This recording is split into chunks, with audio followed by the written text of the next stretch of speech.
매일 같은 길을 걸어 세탁소를 오가던 80대 노인. 그런데 어느 날 접이식 지팡이 하나 때문에 경찰에게 붙잡혀 버렸습니다. 흉기라며 구금까지 당한 노인. 하지만 이 사건은 그가 누구였는지를 세상에 드러내는 계기가 되었죠. 숨겨져 있던 전쟁의 기억이 밝혀지자 모두가 눈물을 흘렸습니다. 흉기라며 끌려간 노인. 하지만 진실이 밝혀지자 오히려 경찰이 무릎 꿇고 사과해야 했던 사건. 오늘의 이야기 지금 시작합니다. 조지아주 메이컨의 가을 아침은 유난히 쌀쌀했습니다. 오래된 상가 건물 한편에 자리한 작은 세탁소 클린 앤 프레시의 문이 6시 정각에 열렸습니다. 82살의 김영수는 평소와 다름없이 묵묵히 가게 문을 열고 하루를 시작했습니다. 세탁소 안은 50년 가까운 세월의 흔적이 고스란히 배어 있었습니다.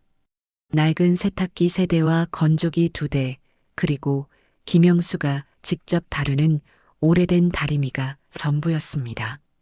벽면에는 색바랜 운영 허가증과 함께 몇 장의 사진이 걸려 있었는데 대부분은 젊은 시절의 김영수가 손님들과 찍은 기념사진들이었습니다. 하지만 그 중에서도 가장 눈에 띄는 것은 구석진 곳에 조용히 걸린 작은 흑백 사진 한 장이었습니다. 군복을 입은 18살 청년의 모습이 희미하게 보였지만 김영수는 그 사진을 쳐다보는 일이 거의 없었습니다. 김영수의 왼쪽 눈에는 깊은 흉터가 있었습니다. 오래전 부상으로 인해 시력을 완전히 잃은 것이었지만 그는 누구에게도 그 이야기를 하지 않았습니다. 메이컨에 정착한 지 거의 60년이 지났지만 김영수를 진정으로 아는 사람은 거의 없었습니다. 그는 단지 성실하고 조용한 한국인 노인으로만 알려져 있었을 뿐입니다. 세탁소 안에서 김영수의 움직임은 놀랍도록 자연스러웠습니다. 수십 년간 같은 공간에서 일해온 덕분에 모든 기계의 위치, 선반의 높이, 바닥의 굴곡까지 몸에 완전히 익어 있었습니다. 한쪽 눈으로만 보는 것이 전혀 불편해 보이지 않았습니다. 이곳은 김영수만의 안전한 영역이었습니다. 오전 7시 첫 번째 손님이 들어왔습니다. 매주 화요일마다 와이셔츠를 맡기는 중년 남성이었습니다. 안녕하세요, 미스터 김. 오늘도 잘 부탁드립니다. 김영수는 고개를 끄덕이며 와이셔츠를 받아들었습니다. 금요일 오후에 찾으러 오시면 됩니다. 그의 영어는 약간의 억양이 있었지만 명확하고 정중했습니다. 하루 종일 김영수는 세탁물을 분류하고 세탁기를 돌리고 다림질을 했습니다. 점심시간에는 간단한 샌드위치와 차 한 잔으로 끼니를 때웠습니다. 오후 2시경 평소보다 많은 세탁물이 들어와 김영수는 조금 더 바쁘게 움직여야 했습니다. 그의 움직임은 나이에 비해 놀랍도록 정확하고 민첩했습니다. 마치 오랜 훈련을 받은 사람처럼 모든 동작이 효율적이고 절제되어 있었습니다. 오후 5시 김영수는 마지막 손님을 배웅하고 가게 정리를 시작했습니다.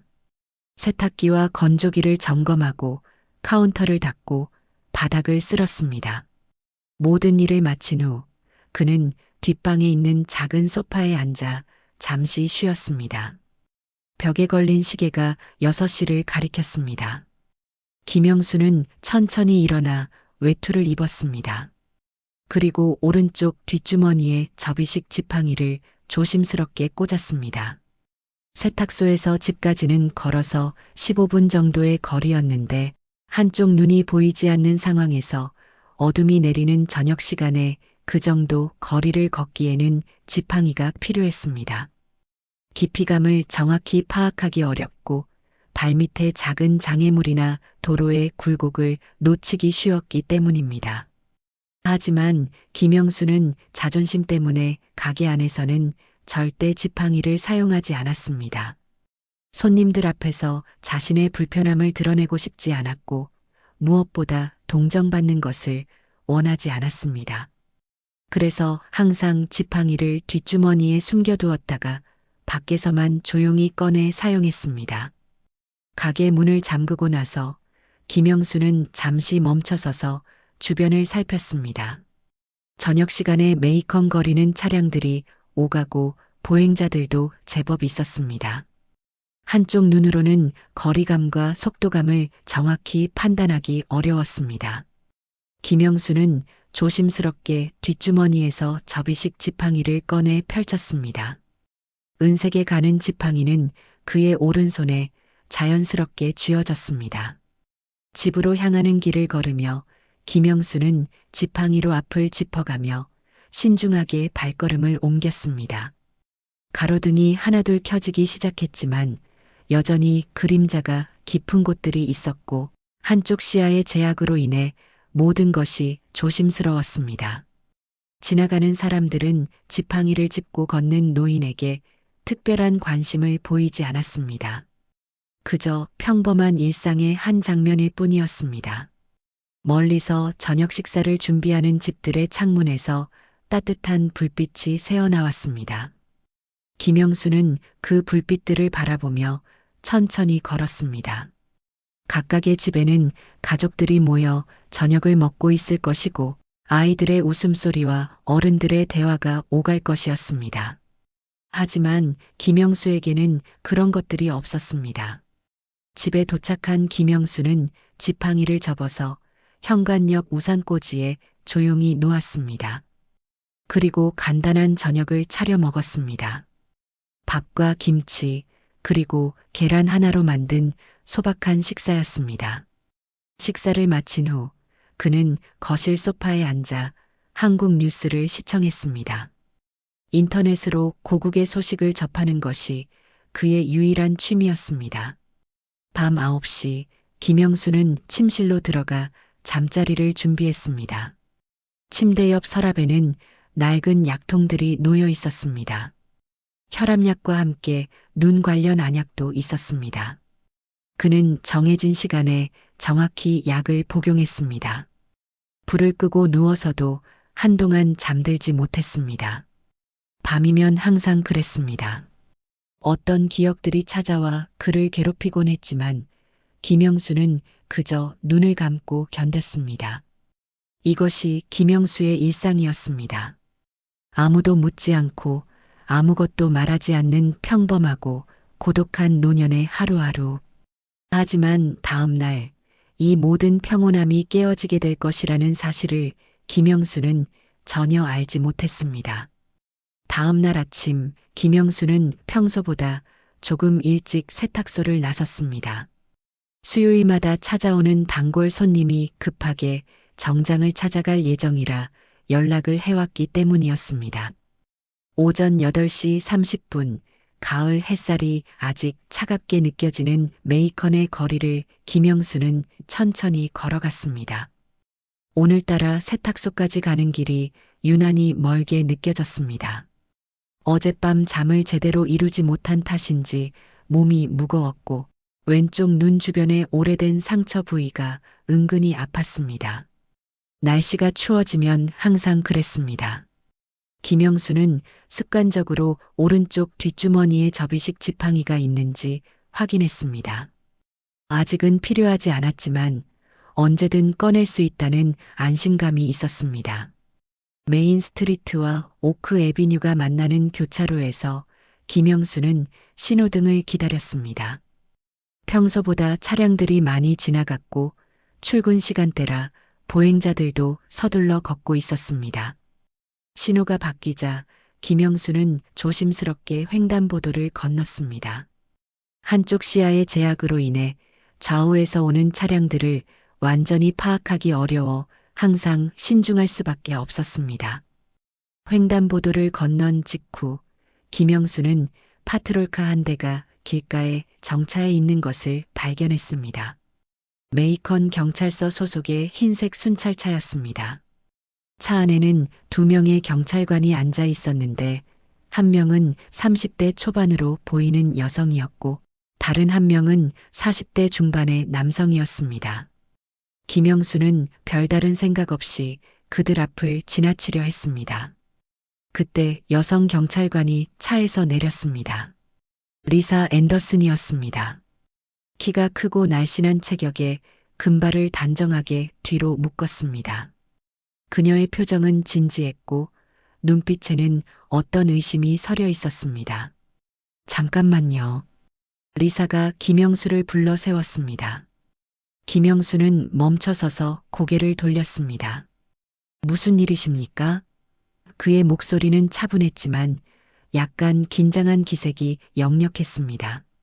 리사는 김영수의 뒷모습에서 뒷주머니에 꽂혀 있는 접이식 지팡이의 손잡이 부분을 보았습니다.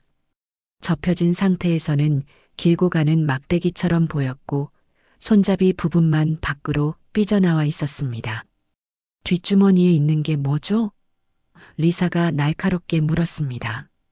동시에 남성 경찰관인 로버트 밀러도 차에서 내렸습니다. 로버트는 덩치가 크고 얼굴에 살이 찐 40대 중반의 백인 남성이었습니다. 그의 눈빛에는 김영수를 바라보는 불편한 시선이 담겨 있었습니다. 지팡이입니다. 김영수가 정직하게 대답했습니다. 접이식 지팡이요. 하지만 리사는 김영수의 대답을 완전히 믿지 않는 듯 했습니다. 그녀는 경찰관이 된 지 3년째였지만 아직 현장 경험이 부족했고 매뉴얼과 원칙에 지나치게 의존하는 경향이 있었습니다. 지팡이라고 하시는데 그럼 왜 사용하지 않고 주머니에 넣어두는 거죠? 리사가 의심스러운 표정으로 물었습니다. 보통 지팡이가 필요한 사람은 계속 손에 들고 다니지 않나요? 김영수는 잠시 말을 잃었습니다. 자신의 신체적 제약과 그로 인한 불편함을 낯선 사람에게 설명해야 한다는 사실이 당황스러웠습니다. 저는 한쪽 눈이 안 보입니다. 짧은 거리는 괜찮지만 긴 거리를 걸을 때나 어두울 때 필요해서 로버트가 김영수의 말을 중간에 끊었습니다. 신분증 보여주세요. 그의 목소리는 거칠고 명령조였습니다. 그리고 천천히 뒷주머니에서 그 물건을 꺼내세요. 갑작스런 움직임은 하지 마시고요. 김영수는 가슴이 두근거리기 시작했습니다. 하지만 동시에 분노가 치밀어 올랐습니다. 자신이 아무런 잘못도 하지 않았는데 이런 대우를 받는다는 것이 부당하다고 느꼈습니다. 저는 신분증을 보여드릴 의무가 없습니다. 김영수가 침착하지만 단호한 목소리로 말했습니다. 저는 법을 어기지 않았고 단지 출근길에 걷고 있었을 뿐입니다. 로버트의 얼굴이 붉어졌습니다. 뭐라고요? 경찰관이 신분증을 요구하는데 거부한다고요? 그의 목소리가 높아졌습니다. 당신이 무슨 권리로 그런 말을 하는 거죠? 저에게는 합리적 의심의 근거 없이 신분증 제시를 거부할 권리가 있습니다. 김영수가 차분하게 대답했습니다. 50여 년간 미국에서 살아오며 그는 자신의 권리에 대해 정확히 알고 있었습니다. 저는 아무런 범죄를 저지르지 않았습니다. 리사는 당황했습니다. 신참 경찰관인 그녀는 이런 상황에서 어떻게 대처해야 할지 확신이 서지 않았습니다. 하지만 파트너인 로버트가 강경한 태도를 보이자 그를 따라야 한다고 생각했습니다. 미스터, 협조하지 않으시면 상황이 더 복잡해질 수 있어요. 저는 충분히 협조하고 있습니다. 김영수가 말했습니다. 제가 가지고 있는 것이 지팡이라고 설명했고 왜 필요한지도 말씀드렸습니다. 하지만 아무런 근거 없이 신분증을 요구받을 이유는 없습니다. 로버트는 점점 더 화가 났습니다. 그는 15년 경력의 베테랑 경찰관이었지만 시민들의 권리보다는 자신의 권위를 더 중요하게 생각하는 경향이 있었습니다. 당신 같은 사람들이 문제야. 로버트가 거친 말투로 중얼거렸습니다. 이 동네에 와서 법을 무시하고 주변에 있던 몇몇 행인들이 상황을 지켜보기 시작했습니다. 경찰관들이 한 노인을 상대로 검문하는 모습이 시선을 끌었습니다. 김영수는 사람들의 시선이 부담스러웠지만 무엇보다 자신이 올바른 일을 하고 있다는 확신이 있었습니다. 저는 정말 아무 잘못도 하지 않았습니다. 김영수가 차분하면서도 간절한 목소리로 말했습니다. 세탁소로 출근하는 길이었고 이 지팡이는 정말 제가 걸을 때 사용하는 보조기구입니다. 하지만 합당한 이유 없이 제 신분증을 요구할 수는 없습니다. 로버트는 김영수의 태도가 자신의 권위에 대한 도전으로 느껴졌습니다. 좋아요. 그렇게 나오시는군요. 그가 무전기를 꺼내며 말했습니다. 리사, 이 사람을 체포해야겠어요. 경찰관의 합법적 요구에 불응하고 수상한 물건을 소지하고 있어요. 리사는 여전히 망설였습니다. 노인이 말하는 것이 사실일 수도 있다는 생각이 들었지만 경험 많은 선배 경찰관인 로버트의 판단을 따라야 한다고 생각했습니다. 미스터 김, 마지막으로 한 번 더 기회를 드릴게요. 신분증을 보여주시고 협조해 주세요. 김영수는 고개를 저었습니다. 저는 제 권리를 행사하고 있을 뿐입니다. 부당한 요구에는 응할 수 없습니다. 그 순간 로버트가 김영수의 팔을 붙잡았습니다. 체포합니다. 경찰관의 합법적 업무 방해 및 수상한 물건 소지 혐의로요. 김영수는 저항하지 않았지만 가슴속에서는 분노와 억울함이 끓어올랐습니다. 60여 년간 성실하게 살아온 자신이 이런 모욕을 당해야 하는 현실이 믿기지 않았습니다. 리사가 수갑을 채우며 말했습니다. 미란다 권리를 고지합니다. 당신은 묵비권을 행사할 권리가 있으며 김영수는 조용히 수갑이 채워지는 것을 허용했습니다. 주변 사람들은 수군거리며 상황을 지켜봤지만 아무도 개입하지 않았습니다. 순찰차에 태워지면서 김영수는 창밖을 바라보았습니다. 자신이 50여 년간 터전으로 삼아온 메이컨의 거리가 점점 멀어져 갔습니다. 그리고 가슴 깊은 곳에서는 오래전 기억들이 서서히 깨어나기 시작했습니다. 불의와 폭력 앞에서 무력했던 그 시절의 기억들이. 메이컨 경찰서는 시내 중심가에 위치한 3층짜리 붉은 벽돌 건물이었습니다. 김영수가 순찰차에서 내렸을 때 오전 10시의 햇살이 건물 정면을 밝게 비추고 있었습니다. 하지만 김영수에게는 그 모든 것이 차갑게만 느껴졌습니다. 수갑을 찬 채로 경찰서 안으로 끌려가는 자신의 모습이 부끄럽고 굴욕적이었습니다. 경찰서 로비는 생각보다 넓었습니다. 접수 데스크 뒤에는 중년의 여성 직원이 앉아 있었고 벽면에는 메이컨 시의 각종 공지사항들이 붙어 있었습니다. 몇몇 시민들이 업무를 보러 온 듯 의자에 앉아 기다리고 있었는데 그들은 수갑을 찬 김영수를 호기심 어린 눈으로 바라보았습니다. 로버트가 김영수의 팔을 거칠게 잡아 끌며 말했습니다. 이쪽으로 와요.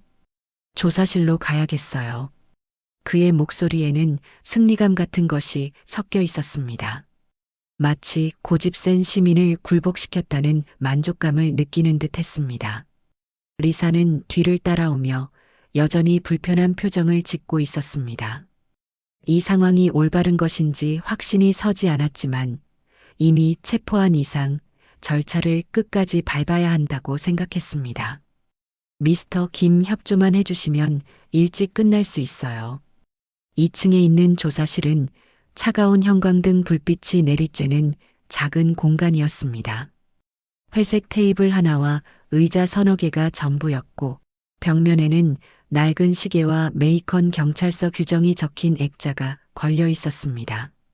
창문은 있었지만 반쯤 가려져 있어서 바깥 풍경이 잘 보이지 않았습니다. 로버트가 김영수를 의자에 앉히며 수갑을 풀었습니다. 자, 이제 처음부터 다시 시작해 봅시다. 그가 테이블 반대편에 앉으며 말했습니다. 신분증부터 보여주세요. 김영수는 팔목을 가볍게 문지르며 침묵을 지켰습니다. 수갑이 너무 꽉 조여져 있어서 손목에 빨간 자국이 남아 있었습니다. 하지만 그보다 더 아픈 것은 마음의 상처였습니다. 자신이 범죄자 취급을 받고 있다는 현실이 받아들이기 어려웠습니다.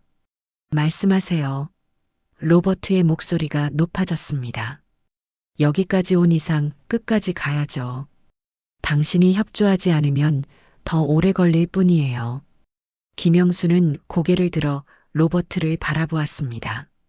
그의 왼쪽 눈 주변의 깊은 흉터가 형광등 불빛 아래서 더욱 선명하게 드러났습니다. 저는 아직도 제가 무슨 잘못을 했는지 모르겠습니다. 김영수가 차분한 목소리로 말했습니다. 로버트는 비웃었습니다. 아직도 모르겠다고요? 경찰관의 합법적 요구를 거부했잖아요. 그리고 수상한 무기 같은 걸 소지하고 다니면서 말이에요. 그건 지팡이라고 말씀드렸습니다. 김영수가 답했습니다. 제가 한쪽 눈이 보이지 않아서 필요한 보조기구입니다. 한쪽 눈이 안 보인다고요? 로버트가 김영수의 얼굴을 자세히 들여다보며 말했습니다. 그 흉터 말하는 거예요? 어떻게 다친 건데요? 싸움이라도 했어요? 김영수는 입술을 꽉 다물었습니다. 자신의 상처에 대해 이야기하고 싶지 않았습니다. 특히 이런 상황에서 이런 사람에게는 더욱 그랬습니다. 그 상처에는 말할 수 없는 아픈 기억들이 담겨 있었기 때문입니다. 대답하세요. 로버트가 테이블을 손바닥으로 치며 소리쳤습니다. 여기서 계속 입 다물고 있을 거예요? 리사가 조심스럽게 끼어들었습니다. 로버트, 조금 차분하게 진행하는 게 어떨까요? 하지만 로버트는 리사의 말을 무시했습니다. 이런 사람들이 문제라니까. 로버트가 중얼거렸습니다. 이 나라에 와서 영어도 제대로 못하면서 권리는 다 주장하고 말이야. 어디서 배운 건지 모르겠지만 여기는 당신 나라가 아니에요. 김영수의 주먹이 저절로 움켜쥐어졌습니다. 수십 년간 참아온 분노가 치밀어 올랐습니다. 하지만 그는 여전히 침묵을 지켰습니다. 경험상 이런 상황에서는 말수를 줄이는 것이 좋다는 것을 알고 있었습니다. 당신 같은 사람들 때문에 이 동네가 복잡해지는 거야. 로버트가 계속해서 모욕적인 말을 이어갔습니다. 세탁소나 하면서 조용히 살면 되는데 왜 경찰한테 대들어요? 감히 우리를 무시하고. 로버트. 리사가 다시 한번 말리려 했지만 로버트는 멈추지 않았습니다. 이런 아시아 노인들은 다 똑같아. 겉으로는 순해 보이지만 속으로는 뭘 생각하는지 몰라. 특히 저런 흉터가 있는 건 더 위험해. 아마 옛날에 깡패짓이라도 했을 거야.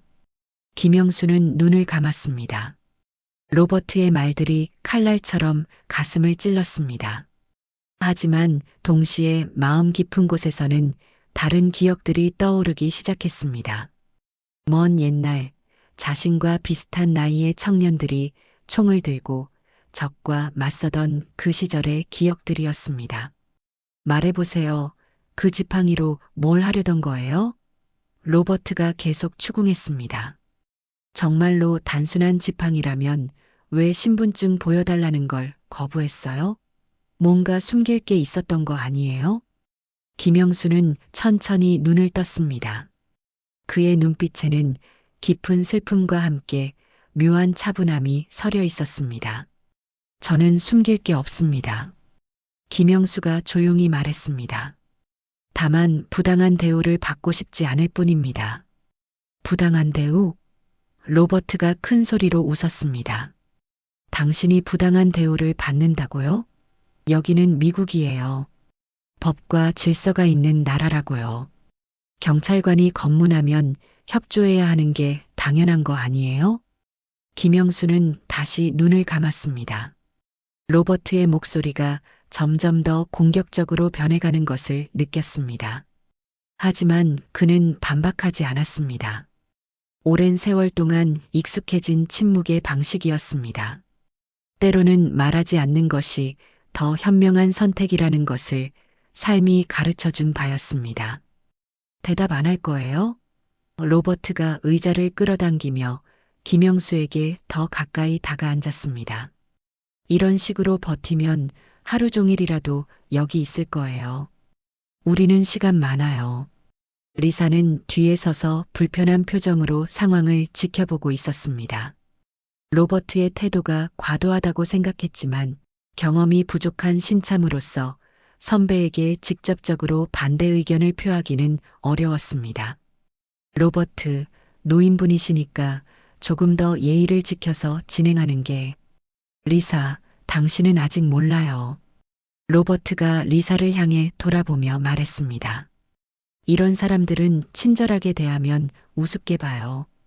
확실하게 선을 그어줘야 해요. 김영수는 여전히 눈을 감고 있었습니다.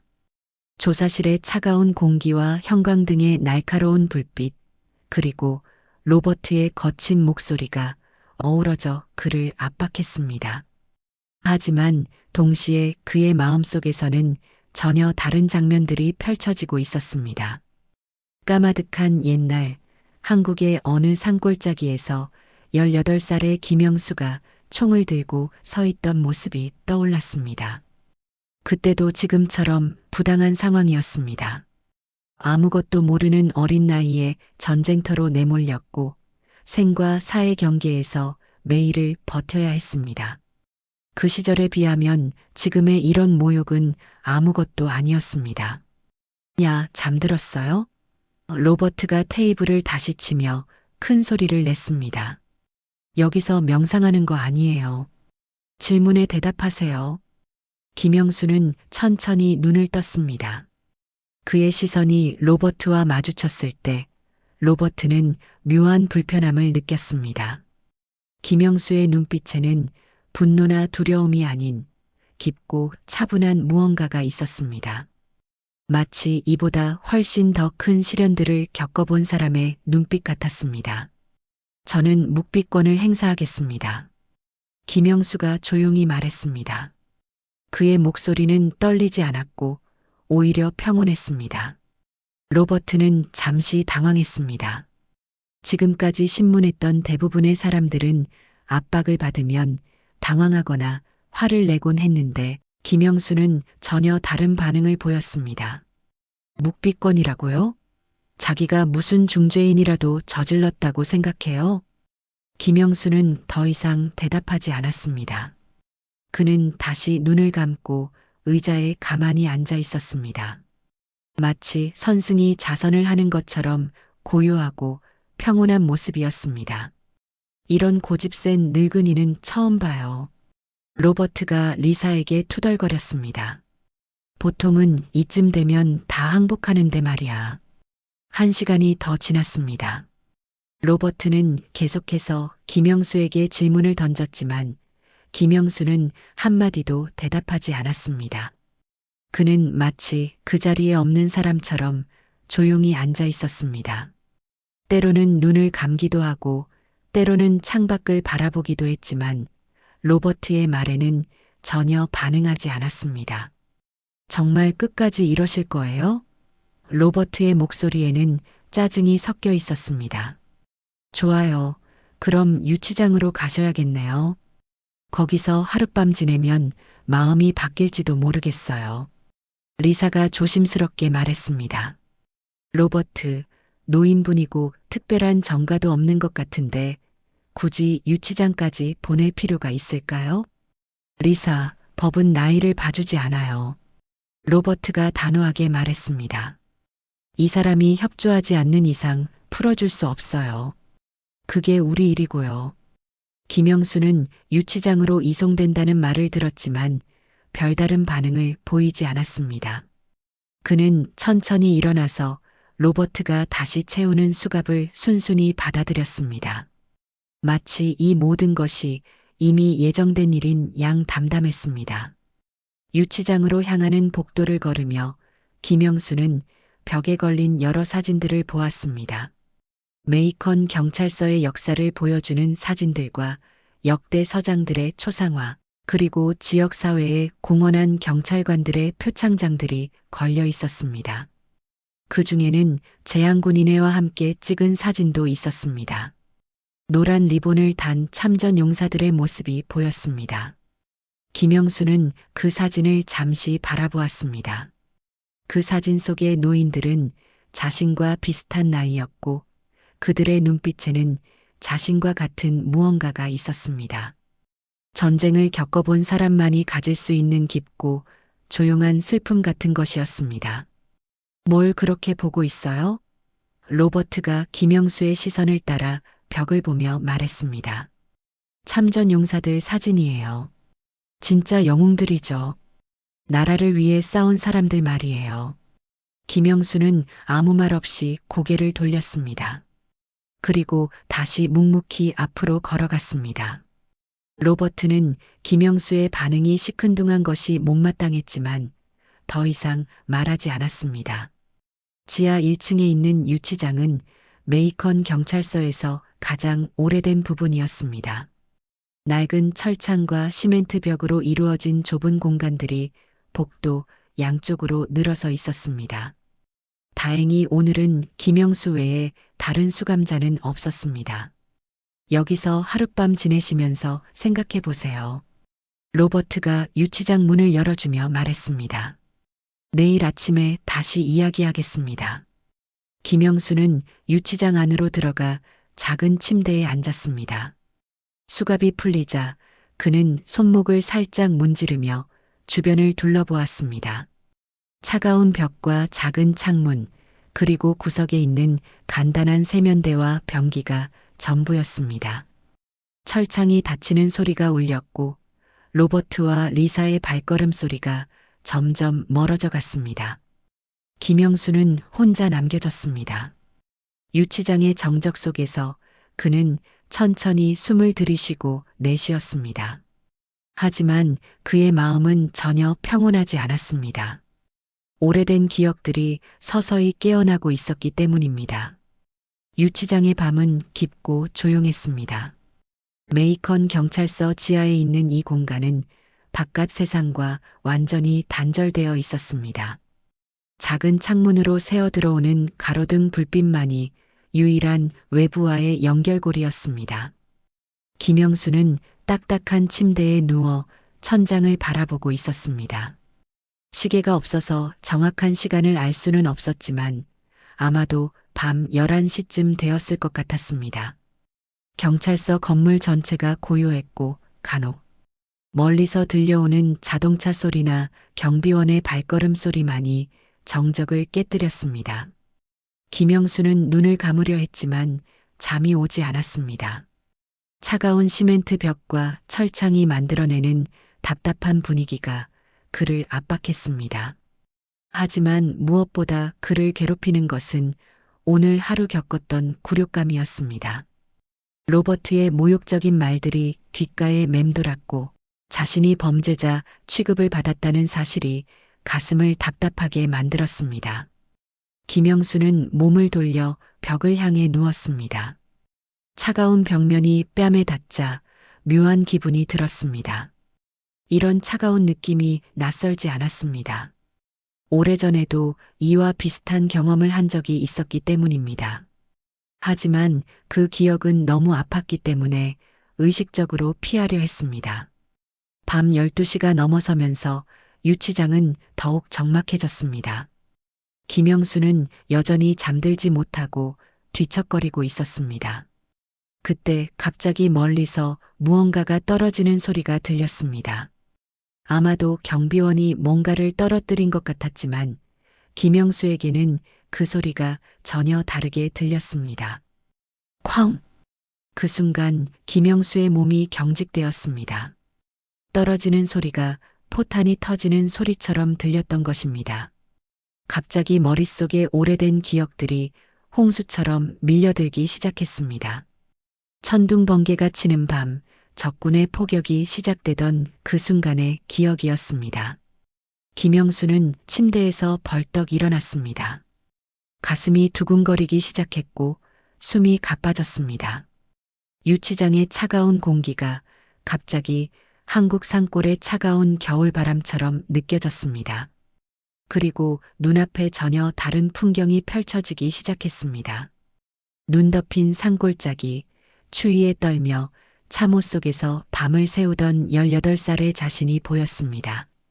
낡은 군복과 무거운 소총, 그리고 두려움에 떨던 어린 얼굴들이 선명하게 떠올랐습니다.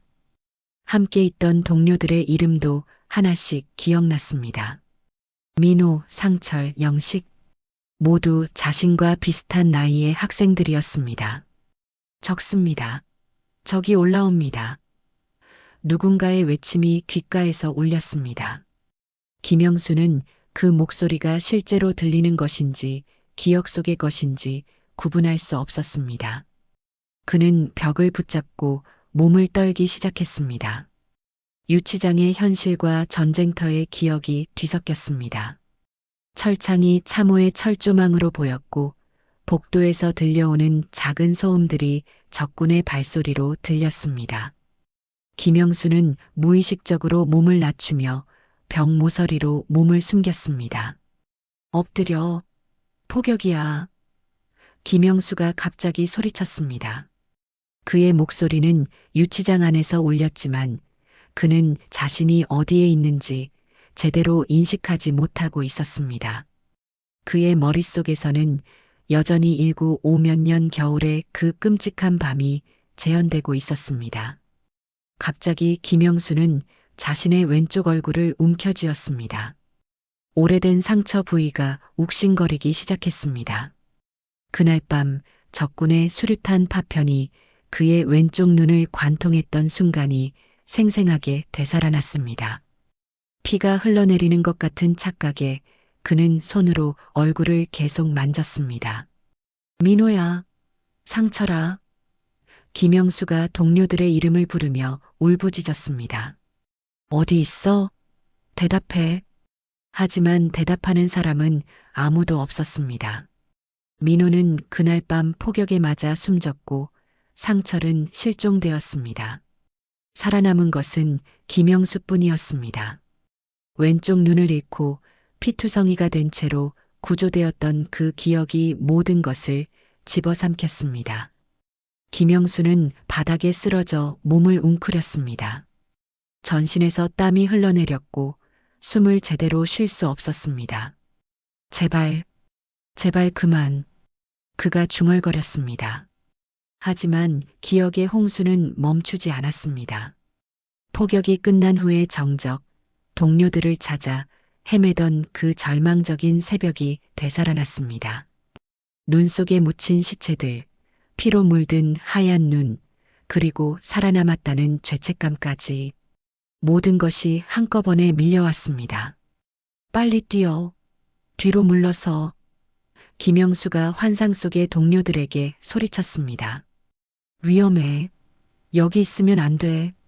그는 벽을 붙잡고 일어서려 했지만 다리에 힘이 들어가지 않았습니다. 온몸이 떨렸고 식은땀이 등줄기를 타고 흘러내렸습니다. 현실과 환상의 경계가 완전히 무너져 버린 상태였습니다. 이때 순찰 중이던 제니퍼 콜린스가 유치장 복도를 지나가고 있었습니다. 29살의 제니퍼는 메이컨 경찰서에 근무한 지 1년 반 정도 된 순찰 여경이었습니다. 그녀는 밤 근무 중이었고 정기적으로 유치장을 점검하는 것이 업무 중 하나였습니다. 제니퍼가 유치장 복도에 들어서자마자 김영수의 신음소리와 중얼거림이 들렸습니다. 처음에는 단순히 잠꼬대를 하는 것으로 생각했지만 소리가 점점 커지고 절규에 가까워지자 뭔가 이상하다는 것을 직감했습니다. 민호야, 상철아, 대답해. 김영수의 절규가 복도에 울렸습니다. 제니퍼는 급히 김영수의 유치장으로 달려갔습니다. 철창 너머로 보이는 김영수의 모습은 충격적이었습니다. 그는 바닥에 웅크린 채 온몸을 떨고 있었고 땀에 젖어 있었습니다. 왼쪽 얼굴의 상처를 계속 만지며 무언가를 중얼거리고 있었습니다. 선생님, 선생님. 제니퍼가 철창을 두들기며 소리쳤습니다. 괜찮으세요? 하지만 김영수는 제니퍼의 목소리를 듣지 못했습니다. 그는 여전히 1955 몇 년에 그 전쟁터에 있었습니다. 제발, 제발 그만. 그가 신음했습니다.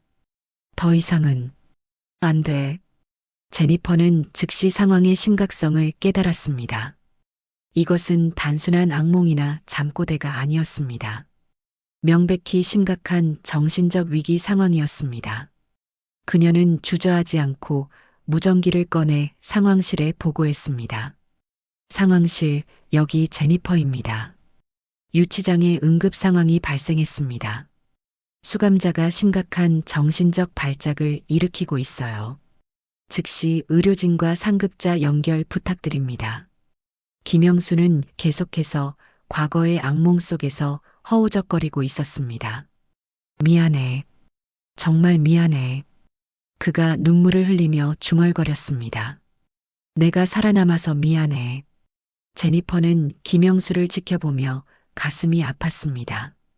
분명히 이 노인에게는 말할 수 없는 깊은 상처가 있었고 오늘의 구금이 그 상처를 건드려 이런 발작을 일으킨 것 같았습니다. 그녀는 직감적으로 이 사건이 단순한 경찰 업무 차원을 넘어서는 무언가가 있다는 것을 느꼈습니다. 제니퍼의 긴급 보고를 받은 상황실에서는 즉시 대응팀이 구성되었습니다. 밤 근무 중이던 데이비드 해리스 조사관이 급히 유치장으로 향했습니다. 데이비드는 50살의 베테랑 경찰관으로 메이컨 경찰서에서 25년간 근무하며 수많은 사건을 처리해온 경험이 있었습니다. 특히 정신적 트라우마와 관련된 사건들에 대해서는 남다른 이해와 전문성을 가지고 있었습니다. 유치장에 도착한 데이비드는 제니퍼로부터 상황 보고를 받았습니다. 발작은 약 30분 전에 시작되었고 지금도 계속되고 있어요. 제니퍼가 걱정스러운 표정으로 말했습니다. 한국 이름들을 계속 부르고 있고 전쟁과 관련된 것 같은 말들을 중얼거리고 있어요. 데이비드는 철창 너머로 김영수를 관찰했습니다. 김영수는 여전히 바닥에 웅크린 채로 있었지만 조금 전보다는 진정된 모습이었습니다. 하지만 여전히 식은땀을 흘리고 있었고 간헐적으로 무언가를 중얼거리고 있었습니다. 전쟁 관련 용어들을 사용한다고 했나요? 데이비드가 제니퍼에게 물었습니다. 네, 계속 동료들 이름을 부르면서 엎드려 폭격 같은 말들을 했어요. 그리고 자꾸 왼쪽 얼굴을 만지면서 미안하다고 계속 중얼거렸어요. 데이비드는 김영수의 왼쪽 얼굴에 있는 깊은 흉터를 주목했습니다. 그 흉터는 단순한 사고로 생긴 것 같지 않았습니다. 깊이와 모양으로 보아 폭발물의 파편에 의한 상처일 가능성이 높아 보였습니다. 이분에 대한 기본 정보를 확인해 보세요. 데이비드가 제니퍼에게 지시했습니다. 나이, 출생지, 미국 거주 기간 등을 파악해야겠어요. 제니퍼는 곧바로 컴퓨터로 김영수의 기본 정보를 검색했습니다. 김영수, 82세, 1943년 한국 출생, 1967년에 미국으로 이민 와서 조지아주 메이컨에 정착했다고 나와 있어요. 데이비드는 잠시 계산해 보았습니다. 1943년생이면 한국 전쟁 당시에는 10살 정도였을 텐데 그는 무언가 이상하다는 것을 느꼈습니다. 하지만 이런 심각한 전투 트라우마를 보이는 걸 보면 그때 김영수가 다시 중얼거리기 시작했습니다. 학도병? 우리는 학도병이었어. 너무 어렸어. 그의 목소리는 약했지만 제니퍼와 데이비드에게는 충분히 들렸습니다. 학도병이라고 했나요? 데이비드의 눈빛이 날카로워졌습니다. 한국 전쟁에 대한 그의 지식은 제한적이었지만 학도병이라는 용어는 알고 있었습니다. 어린 학생들이 전쟁에 동원되었다는 이야기를 들은 적이 있었기 때문입니다. 데이비드는 즉시 더 자세한 조사가 필요하다고 판단했습니다. 제니퍼, 이분의 의료 기록과 이민 기록을 찾아보세요. 특히 미국 입국 당시의 상태와 관련된 모든 정보를 확인해야 해요. 제니퍼는 데이터베이스를 뒤지기 시작했습니다. 하지만 60여 년 전의 기록들을 찾는 것은 쉽지 않았습니다. 많은 기록들이 디지털화되지 않았거나 보관 상태가 좋지 않았기 때문입니다. 조사관님, 1967년 입국 당시 기록이 있어요. 제니퍼가 말했습니다. 난민 지위로 입국했다고 되어 있고, 여기 의료 검진 기록도 있네요. 데이비드가 화면을 들여다보았습니다. 오래된 타자기로 작성된 기록이 스캔되어 저장되어 있었습니다. 왼쪽 안구 실명, 얼굴 부위 폭발상 흉터. 데이비드가 천천히 읽어 내려갔습니다. 전쟁 관련 부상으로 추정된다고 기록되어 있네요. 제니퍼는 놀란 표정을 지었습니다. 그럼 정말 전쟁에 참여했다는 뜻인가요? 하지만 나이를 보면 한국 전쟁은 1950년부터 53년까지였습니다. 데이비드가 계산하며 말했습니다. 1943년생이라면 전쟁 당시 7살에서 10살 사이였을 텐데. 아, 잠깐만요. 데이비드는 갑자기 무언가를 떠올렸습니다. 제니퍼, 한국의 나이 계산법을 아세요? 그들은 태어난 해를 일세로 계산하는 경우가 있어요. 그리고 전쟁 상황에서는 출생 기록이 정확하지 않을 수도 있고요. 제니퍼는 더 깊이 기록을 조사하기 시작했습니다. 여기 추가 기록이 있어요. 한국 정부에서 발급한 서류들인데, 이상해요. 여기서는 생년이 다르게 기록되어 있어요. 데이비드가 급히 화면을 확인했습니다. 한국 정부에서 발급한 서류에는 김영수의 출생연도가 1934년으로 기록되어 있었습니다. 1934년이라면 데이비드가 다시 계산했습니다. 한국 전쟁 당시 16에서 19살이었을 거예요. 그 나이면 학도병으로 징집될 수 있는 나이네요. 제니퍼가 말했습니다. 데이비드는 점점 더 확신을 갖게 되었습니다. 서류의 불일치는 전쟁 중의 혼란이나 이민 과정에서의 오류일 가능성이 높아요. 의료 기록과 현재 보이고 있는 증상들을 종합해보면 이분은 한국 전쟁 참전 용사일 가능성이 매우 높습니다. 이때 김영수가 다시 움직이기 시작했습니다. 그는 천천히 일어나 벽에 기대 앉았습니다. 발작은 진정되었지만 그의 얼굴에는 여전히 고통스러운 표정이 남아 있었습니다. 선생님, 괜찮으세요? 데이비드가 부드러운 목소리로 물었습니다. 김영수는 데이비드를 바라보았습니다. 그의 눈빛에는 혼란과 피로감이 역력했습니다. 여기가 어디죠? 김영수가 약한 목소리로 물었습니다. 메이컨 경찰서입니다, 선생님. 데이비드가 친절하게 대답했습니다. 저는 데이비드 해리스 조사관입니다. 선생님께서 몸이 안 좋으셔서 확인차 왔습니다. 김영수는 천천히 상황을 인식하기 시작했습니다. 유치장의 철창, 자신의 처지, 그리고 방금 전까지 겪었던 악몽 같은 기억들이 다시 떠올랐습니다. 아, 그렇군요. 그가 작게 중얼거렸습니다. 데이비드는 조심스럽게 질문을 시작했습니다. 선생님, 혹시 한국 전쟁에 참여하신 적이 있으신가요? 김영수는 잠시 침묵했습니다. 그리고 천천히 고개를 끄덕였습니다. 학도병이었습니다. 그의 목소리는 떨렸습니다. 18살에 친구들과 함께. 데이비드와 제니퍼는 서로 눈을 마주쳤습니다. 이제 의문이 풀렸습니다. 김영수는 한국 전쟁에 학도병으로 참전했던 참전용사였고 오늘의 구금 상황이 그의 트라우마를 자극해 심각한 PTSD 발작을 일으킨 것이었습니다. 선생님, 정말 고생 많으셨습니다. 데이비드가 진심 어린 목소리로 말했습니다. 저희가 이 상황을 제대로 파악하지 못해서 죄송합니다. 김영수는 데이비드의 말에 놀란 표정을 지었습니다. 지금까지 아무도 자신의 과거에 대해 이런 식으로 반응한 적이 없었기 때문입니다. 대부분의 사람들은 무관심하거나 단순히 동정의 시선으로 바라볼 뿐이었습니다. 데이비드는 즉시 상급자에게 보고해야 한다고 생각했습니다. 이 사건은 단순한 경찰 업무 차원을 넘어서는 문제였습니다.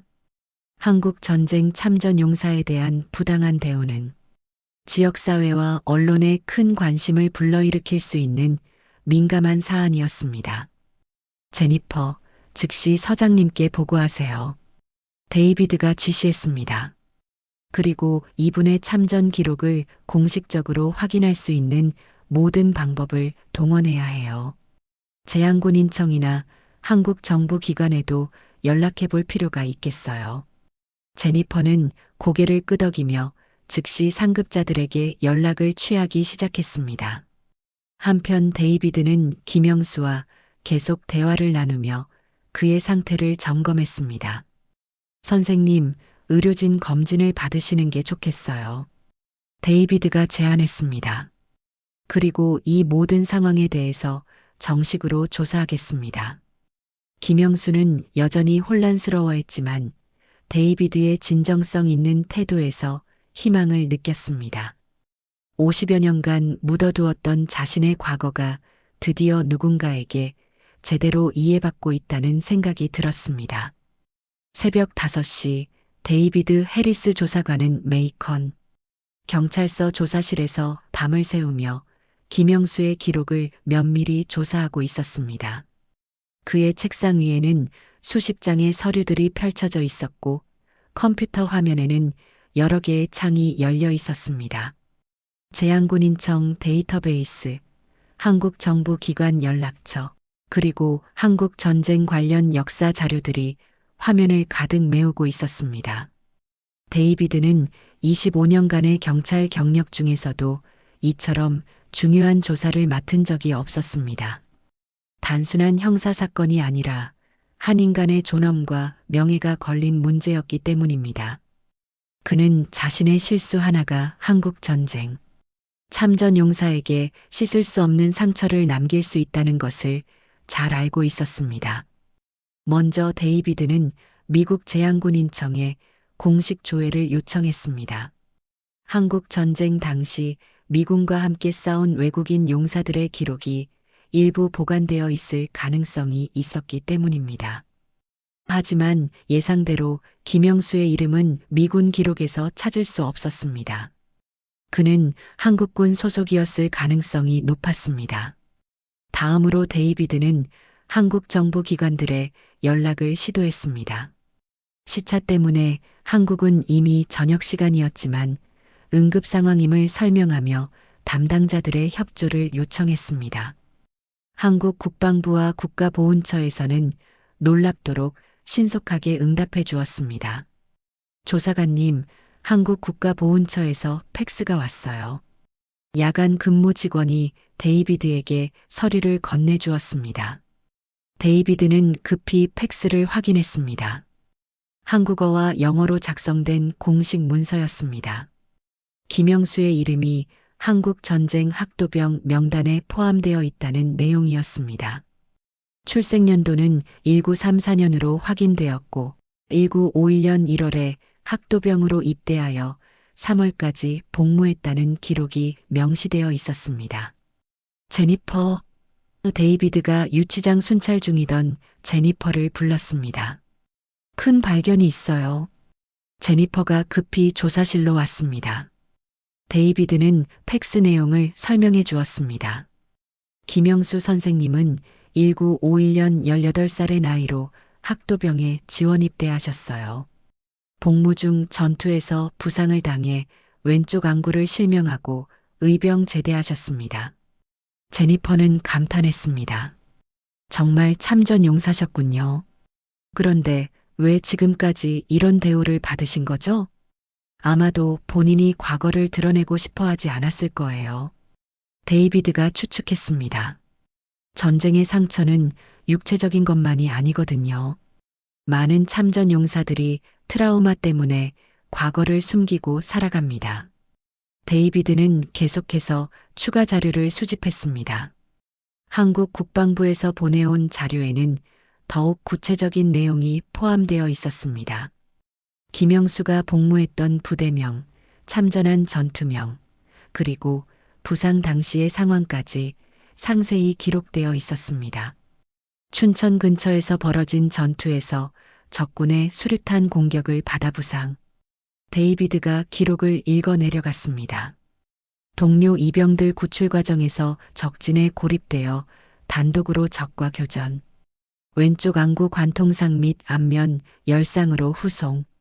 제니퍼는 숨을 죽이며 들었습니다. 영웅이셨군요. 영웅이라는 말로는 부족해요. 데이비드가 진지하게 말했습니다. 18살 청년이 조국을 위해 목숨을 걸고 싸웠고 평생 그 상처를 안고 살아왔는데 우리가 범죄자 취급을 한 거예요. 데이비드는 더욱 분노했습니다.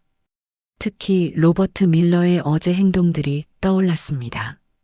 김영수를 모욕하고 조롱했던 모든 순간들이 이제는 참을 수 없는 일로 느껴졌습니다. 오전 6시 데이비드는 서장에게 긴급 보고를 했습니다. 윌리엄 존슨 서장은 60세의 베테랑 경찰관으로 지역사회에서 존경받는 인물이었습니다. 그는 데이비드의 보고를 들은 후 심각한 표정을 지었습니다.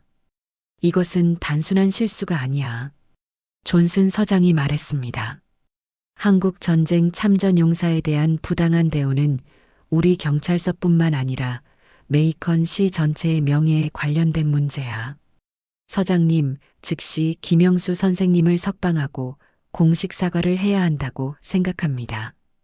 데이비드가 건의했습니다. 물론이야.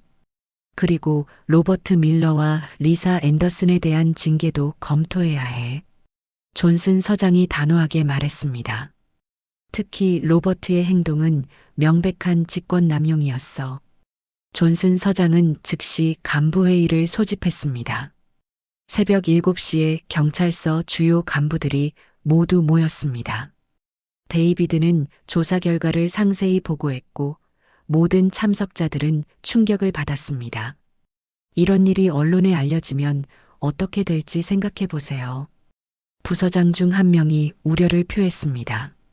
참전 용사를 범죄자 취급한 경찰서라는 오명을 뒤집어 쓸 수 있어요.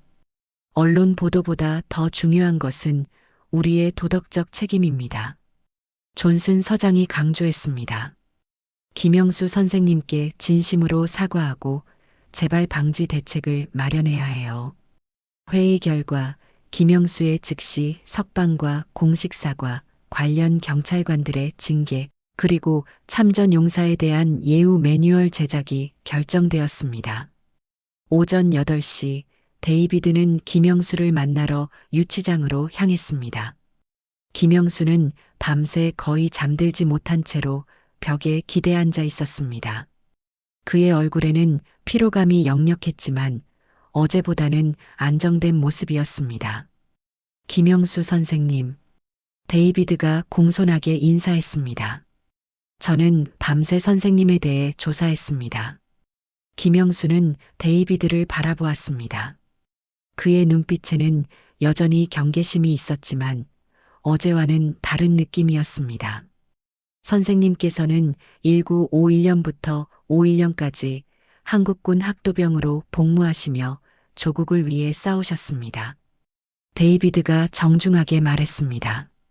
춘천 전투에서 동료들을 구하시다가 부상을 당하셨고 그 부상으로 평생 고생하고 계신 것을 확인했습니다. 김영수의 눈에 눈물이 맺혔습니다. 50여 년간 아무도 인정해주지 않았던 자신의 과거가 드디어 공식적으로 확인된 것이었습니다. 선생님은 영웅입니다. 데이비드가 진심을 담아 말했습니다. 그리고 저희 메이컨 경찰서는 선생님께 깊이 사과드립니다. 어제 일어난 모든 일에 대해서 말입니다. 데이비드는 유치장 문을 열었습니다. 선생님께서는 지금 즉시 석방되십니다. 그리고 저희 서장님께서 공식적으로 사과하고 싶어 하십니다. 김영수는 천천히 일어섰습니다. 그의 움직임은 여전히 조심스러웠지만 어제와는 완전히 다른 존경받는 사람으로서의 대우를 받고 있다는 것을 느낄 수 있었습니다. 고맙습니다. 김영수가 조용히 말했습니다. 정말 고맙습니다. 데이비드는 김영수를 서장실로 안내했습니다. 복도를 걸으며 김영수는 어제 보았던 참전 용사들의 사진을 다시 보았습니다. 이제 그 사진들이 전혀 다르게 느껴졌습니다. 자신도 그들과 같은 자격으로 이 복도를 걷고 있다는 생각이 들었습니다. 오전 9시 메이컨 경찰서 서장실에는 긴장감이 흘렀습니다. 윌리엄 존슨 서장이 김영수를 정중하게 맞이했고 데이비드 해리스 조사관과 제니퍼 콜린스가 함께 자리했습니다. 서장실 한편에는 로버트 밀러와 리사 앤더슨이 굳은 표정으로 서 있었습니다. 그들은 아침 일찍 긴급 소집되어 상황을 전달받은 상태였습니다. 존슨 서장은 김영수에게 깊숙이 고개를 숙였습니다.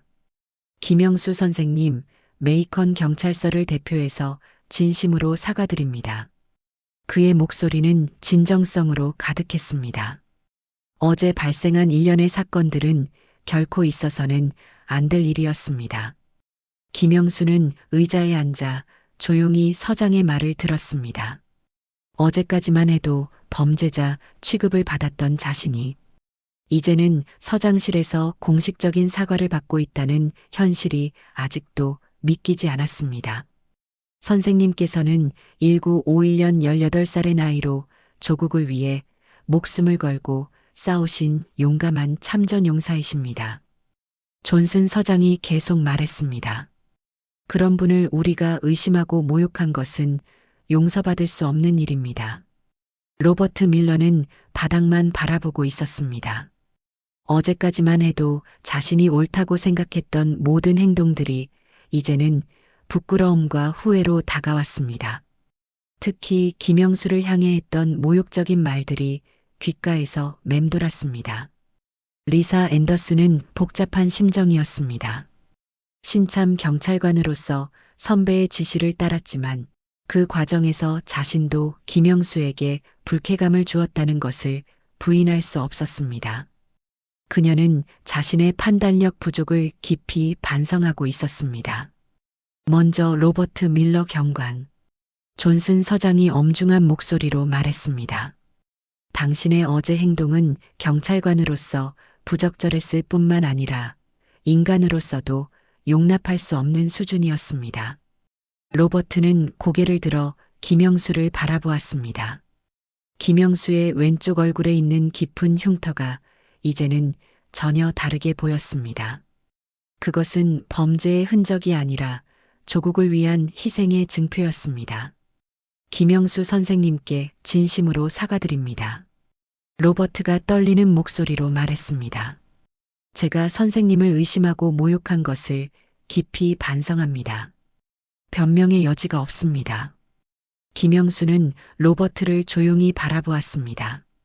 그의 눈빛에는 분노보다는 슬픔이 있었습니다. 젊은 친구, 당신도 누군가의 아들이고 아버지일 텐데. 김영수가 천천히 말했습니다. 왜 그렇게 다른 사람을 미워해야 하는지 모르겠소. 로버트는 김영수의 관대함에 더욱 부끄러움을 느꼈습니다. 자신이 모욕했던 사람이 오히려 자신을 걱정해주고 있다는 사실이 가슴을 찔렀습니다. 리사 앤더슨 경관. 존슨 서장이 리사를 향해 말했습니다. 당신은 신참이지만 그것이 잘못된 판단을 정당화해주지는 못합니다. 리사는 앞으로 나서서 김영수에게 고개를 숙였습니다. 선생님, 정말 죄송합니다. 저는 경험 부족을 핑계로 선생님께 상처를 드렸습니다. 앞으로는 이런 일이 없도록 더욱 신중하게 행동하겠습니다. 김영수는 리사에게도 관대한 모습을 보였습니다. 젊은 여경관, 당신은 아직 젊으니까 배울 기회가 많이 있을 거요. 다만 사람을 볼 때 겉모습만 보지 말고 그 안에 있는 이야기도 생각해 보시오. 존슨 서장은 징계 내용을 발표했습니다. 로버트 밀러 경관은 정직 3개월과 함께 다문화 인식교육 및 참전용사 예우 교육을 이수해야 합니다. 리사 앤더슨 경관은 견책과 함께 동일한 교육 프로그램을 이수하시기 바랍니다. 두 경찰관은 고개를 숙여 징계를 받아들였습니다. 이는 그들의 경력에 큰 타격이 될 것이지만 그들도 그것이 마땅한 대가라는 것을 인정했습니다. 그리고 김영수 선생님께 존슨 서장이 정중하게 말했습니다. 저희는 선생님께 명예회복을 위한 모든 조치를 취하겠습니다. 또한 선생님의 참전 경력을 기리는 의미에서 메이컨 씨와 함께 적절한 예우 방안을 마련하겠습니다. 오전 10시 경찰서 로비에는 기자들이 몰려들기 시작했습니다. 데이비드가 지역 언론사에 이 사건을 알렸고 소식이 빠르게 퍼진 것이었습니다. 한국 전쟁 참전 용사가 부당한 대우를 받았다가 명예를 회복했다는 뉴스는 지역사회에 큰 관심을 불러일으켰습니다. 메이컨 일보의 수석 기자인 마이클 톰슨이 김영수와 인터뷰를 요청했습니다. 선생님의 이야기를 많은 사람들이 알아야 한다고 생각합니다. 특히 한국 전쟁 참전 용사들의 희생에 대해 우리 지역사회가 제대로 알지 못했던 것 같습니다. 김영수는 처음에는 인터뷰를 거부하려 했습니다. 평생 조용히 살아온 그에게 언론의 관심은 부담스러웠습니다. 하지만 데이비드의 설득으로 마음을 바꿨습니다. 선생님, 이것은 선생님 개인만의 문제가 아닙니다. 데이비드가 말했습니다. 다른 참전 용사들과 이민자들이 비슷한 일을 당하지 않도록 하기 위해서라도 이야기를 해주시면 좋겠습니다. 김영수는 짧은 인터뷰에 응했습니다. 저는 특별한 사람이 아닙니다. 그때 많은 젊은이들이 조국을 위해 싸웠고 저는 운 좋게 살아남은 것뿐입니다. 그의 목소리는 담담했습니다. 다만 이번 일을 통해 사람들이 서로를 이해하고 존중하는 계기가 되었으면 좋겠습니다. 오후 2시 한인 커뮤니티의 리더인 찰리 박이 경찰서를 찾아왔습니다. 55살의 찰리 박은 메이컨 한인회 회장으로 이 소식을 듣고 급히 달려온 것이었습니다. 김영수 어르신, 정말 고생 많으셨습니다. 찰리 박이 김영수의 손을 잡으며 말했습니다. 저희 한인 커뮤니티에서도 어르신을 제대로 챙기지 못해서 죄송합니다. 김영수는 찰리 박의 관심에 고마워했습니다. 괜찮소? 저는 혼자 사는 게 편해서 그랬던 거요. 찰리 박은 한인 커뮤니티 차원에서 김영수를 지원하겠다고 약속했습니다. 어르신께서 앞으로는 외롭지 않으시도록 저희가 돌보겠습니다. 그리고 어르신의 참전 경력을 기리는 행사도 준비하겠습니다. 오후 5시 메이컨 시장인 로버트 레이첼스도 경찰서를 방문했습니다. 60대 초반의 레이첼스 시장은 재선에 성공한 베테랑 정치인으로 지역사회의 화합을 중시하는 인물이었습니다. 김영수 선생님, 메이컨 시를 대표해서 사과드립니다. 레이첼스 시장이 정중하게 말했습니다. 선생님 같은 분이 우리 시에 살고 계신다는 것을 이제야 알게 되어 부끄럽습니다. 레이첼스 시장은 시 차원에서 김영수를 명예시민으로 추대하고 매년 한국 전쟁 참전 용사를 기리는 행사를 개최하겠다고 약속했습니다. 저녁 6시 지역 뉴스에서 이 사건이 톱뉴스로 보도되었습니다. 메이컨의 한국 전쟁 영웅, 늦은 명예회복이라는 제목으로 김영수의 이야기가 전파를 탔습니다. 시청자들의 반응은 뜨거웠고 경찰서에는 김영수에게 감사와 응원의 메시지가 쇄도했습니다. 그로부터 일주일 후 메이컨 시청 대회의실에는 100여 명의 시민들이 모여들었습니다. 한국 전쟁 참전 용사 김영수를 기리는 명예시민 추대식이 열리는 날이었습니다. 대회의실 앞쪽에는 태극기와 성조기가 나란히 걸려 있었고 벽면에는 한국 전쟁 당시의 역사 사진들과 김영수의 젊은 시절 군복 사진이 전시되어 있었습니다. 김영수는 생전 처음으로 정장을 차려입고 참석했습니다. 찰리 박이 직접 양복점에서 맞춰온 검은색 정장이었습니다. 평소 세탁소에서 입던 낡은 작업복과는 전혀 다른 모습이었지만 그의 얼굴에는 여전히 겸손함이 배어 있었습니다. 행사장 한편에는 지역의 제향군인의 회원들이 자리했습니다.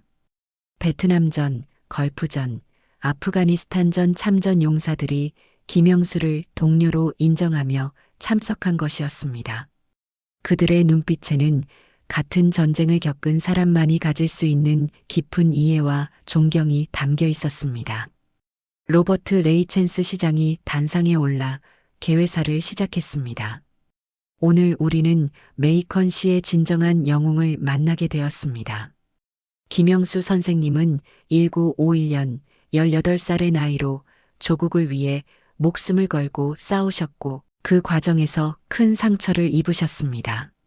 시장의 목소리가 회의실 전체에 울려 퍼졌습니다. 하지만 선생님은 그 상처를 숨기고 60여 년간 우리 지역 사회에서 성실하게 살아오셨습니다. 우리가 그 사실을 이제야 알게 된 것이 부끄럽습니다. 한인 커뮤니티에서는 30여 명이 참석했습니다. 대부분 김영수보다 젊은 세대였지만 그들은 김영수를 선배 이민자로서 깊이 존경했습니다. 특히 젊은 한인 부부들은 자녀들을 데려와 김영수의 이야기를 들려주었습니다. 할아버지는 우리나라를 지키기 위해 싸우신 분이야. 한 어머니가 7살 된 딸에게 속삭였습니다. 할아버지 같은 분들이 계셨기 때문에 우리가 지금 여기서 자유롭게 살 수 있는 거란다. 윌리엄 존슨 경찰서장도 참석하여 다시 한번 공식 사과했습니다. 지난주 우리 경찰서에서 일어난 일은 결코 있어서는 안 될 일이었습니다. 김영수 선생님께 다시 한번 깊이 사과드리며 앞으로는 이런 일이 재발하지 않도록 모든 노력을 다하겠습니다. 데이비드 해리스 조사관과 제니퍼 콜린스도 참석했습니다. 제니퍼는 그날 밤 김영수의 PTSD 발작을 목격하고 즉시 보고했던 자신의 판단이 옳았다는 것을 확인할 수 있었습니다. 데이비드는 철저한 조사를 통해 진실을 밝혀낸 것에 큰 보람을 느꼈습니다. 하지만 로버트 밀러와 리사 앤더슨은 참석하지 않았습니다. 그들은 아직 징계 기간 중이었고 김영수와 대면하기에는 부끄러움이 너무 컸습니다. 특히 로버트는 자신의 편견과 오만함을 깊이 반성하며 다문화 인식 교육을 받고 있었습니다. 메이컨 일보의 마이클 톰슨 기자는 이 행사를 취재하며 김영수의 변화를 관찰했습니다. 일주일 전 처음 만났을 때와는 달리 김영수의 얼굴에는 평온함과 만족감이 깃들어 있었습니다. 오랫동안 숨겨왔던 자신의 정체성을 당당히 드러낼 수 있게 된 것이 그에게 큰 위안이 되고 있는 것 같았습니다. 레이첸스 시장이 명예시민증을 김영수에게 전달했습니다. 김영수 선생님, 메이컨 씨는 선생님을 영원히 기억할 것입니다. 그리고 선생님의 희생과 헌신을 본받아 더 나은 공동체를 만들어 나가겠습니다. 김영수는 떨리는 손으로 명예시민증을 받았습니다. 그의 눈가에는 눈물이 맺혔습니다. 50여 년간 아무도 인정해주지 않았던 자신의 과거가 이제는 자랑스러운 역사로 인정받고 있다는 사실이 감격스러웠습니다. 드디어 김영수가 단상에 올라 소감을 말할 차례가 되었습니다. 그는 잠시 회의실을 둘러보았습니다. 자신을 바라보는 수많은 사람들의 따뜻한 시선이 느껴졌습니다. 그는 천천히 입을 열었습니다. 여러분, 고맙습니다. 김영수의 목소리는 떨렸지만 분명했습니다. 저는 영웅이 아닙니다. 다만 그때 많은 젊은이들과 함께 해야 할 일을 했을 뿐입니다. 회의실이 조용해졌습니다. 모든 사람들이 김영수의 말에 집중했습니다. 전쟁은 참혹한 것입니다. 젊은 생명들이 쓰러져가고 가족들이 헤어지고 모든 것이 파괴됩니다. 김영수가 계속 말했습니다. 저는 운 좋게 살아남았지만 많은 친구들이 그 추운 겨울산에서 영원히 잠들었습니다. 그는 잠시 말을 멈추고 왼쪽 얼굴의 상처를 조용히 만졌습니다. 이 상처는 저에게 아픔이었지만 동시에 그들을 기억하라는 표시이기도 합니다. 민호, 상철, 영식. 제가 살아있는 한 그들을 잊지 않을 것입니다. 청중들은 숨을 죽이며 들었습니다. 김영수의 진솔한 고백이 가슴 깊이 와 닿았습니다. 저는 이 나라에 와서 60여 년을 살았습니다. 때로는 외롭고 힘들었지만 이곳이 제 집이 되었습니다. 김영수의 목소리가 따뜻해졌습니다. 메이컨의 여러분들이 저를 받아주셨고 제가 조용히 살 수 있도록 배려해 주셨습니다. 그는 데이비드와 제니퍼를 바라보았습니다. 특히 데이비드 조사관님과 제니퍼 경관님께 감사드립니다. 여러분이 진실을 찾아주셨기 때문에 제가 이 자리에 설 수 있었습니다. 김영수는 한인 커뮤니티 쪽을 바라보았습니다. 그리고 찰리 박 회장님을 비롯한 한인 동포 여러분께도 고맙습니다. 제가 혼자가 아니라는 것을 느끼게 해주셨습니다. 마지막으로 그는 전체 청중을 향해 말했습니다. 전쟁을 겪어본 사람으로서 여러분께 당부하고 싶은 것이 있습니다. 서로 다른 피부색, 다른 언어, 다른 문화를 가졌다고 해서 두려워하거나 미워하지 마십시오. 김영수의 목소리가 더욱 간절해졌습니다. 우리는 모두 같은 인간입니다. 모두 가족을 사랑하고 평화를 원하고 행복을 추구합니다. 서로를 이해하고 존중할 때만이 진정한 평화가 올 수 있습니다. 그는 잠시 눈을 감았습니다. 전쟁터에서 함께 싸웠던 동료들의 얼굴이 떠올랐습니다. 제가 이 나이까지 살 수 있었던 것은 그들의 희생이 있었기 때문입니다. 저는 그들을 대신해서 평화와 사랑의 메시지를 전하고 싶습니다. 김영수가 말을 마치자 회의실에는 긴 박수가 터져 나왔습니다. 많은 사람들이 눈물을 흘리고 있었습니다. 김영수의 진심 어린 메시지가 모든 사람의 마음을 움직인 것이었습니다. 행사가 끝난 후 김영수는 여러 사람들과 인사를 나누었습니다. 재향군인의 회원들은 그를 진정한 동료로 인정하며 앞으로 함께 활동하자고 제안했습니다. 한인 커뮤니티에서는 정기적으로 모임을 갖자고 약속했습니다. 저녁 무렵 김영수는 자신의 세탁소로 돌아왔습니다. 가게 앞에는 꽃다발과 감사 메시지들이 놓여 있었습니다.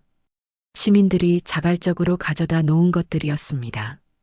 김영수는 세탁소 안으로 들어가 벽에 걸린 오래된 사진을 바라보았습니다. 군복을 입은 18살 청년의 모습이 담긴 그 사진이 이제는 전혀 다르게 보였습니다. 더 이상 숨겨야 할 부끄러운 과거가 아니라 자랑스러운 역사의 증거였습니다. 그는 사진 옆에 오늘 받은 명예시민증을 정중하게 걸었습니다. 그리고 잠시 두 손을 모아 조용히 기도했습니다. 전쟁에서 함께 싸웠던 동료들, 그리고 자신을 이해해준 메이컨의 모든 사람들에게 감사하는 마음이었습니다. 밤이 되자 김영수는 평소와 같이 집으로 향했습니다. 하지만 오늘은 접이식 지팡이를 꺼내지 않았습니다. 어둠이 두렵지 않았고 한쪽 눈의 제약도 더 이상 부끄럽지 않았습니다. 그 상처는 이제 자신의 정체성을 증명하는 명예로운 표시가 되었기 때문입니다. 집에 도착한 김영수는 한국 뉴스를 시청했습니다. 오늘 있었던 행사 소식이 한국에까지 전해져 보도되고 있었습니다. 미국에서 명예 회복한 한국 전쟁 참전 용사라는 제목이었습니다. 김영수는 미소를 지었습니다. 자신의 이야기가 고국에까지 알려졌다는 사실이 뿌듯했습니다. 어쩌면 한국의 다른 참전 용사들에게도 위로가 될 수 있을 것 같았습니다. 그날 밤 김영수는 오랜만에 깊은 잠에 들었습니다.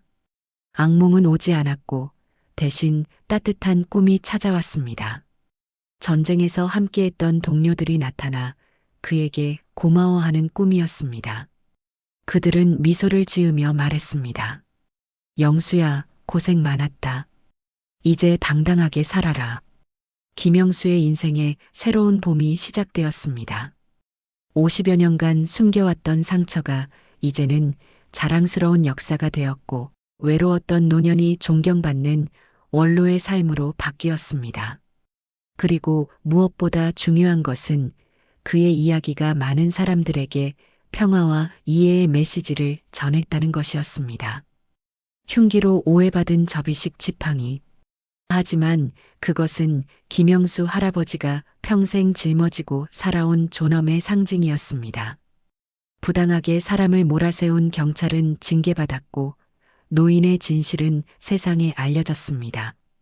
우리 주변에도 여전히 말하지 못한 채 살아가는 이들의 이야기가 있습니다. 오늘 그분들께 따뜻한 존경을 전해보는 건 어떨까요? 오늘의 사연은 여기까지입니다. 영상이 마음에 드셨다면 구독과 좋아요 부탁드릴게요. 천태만상이었습니다.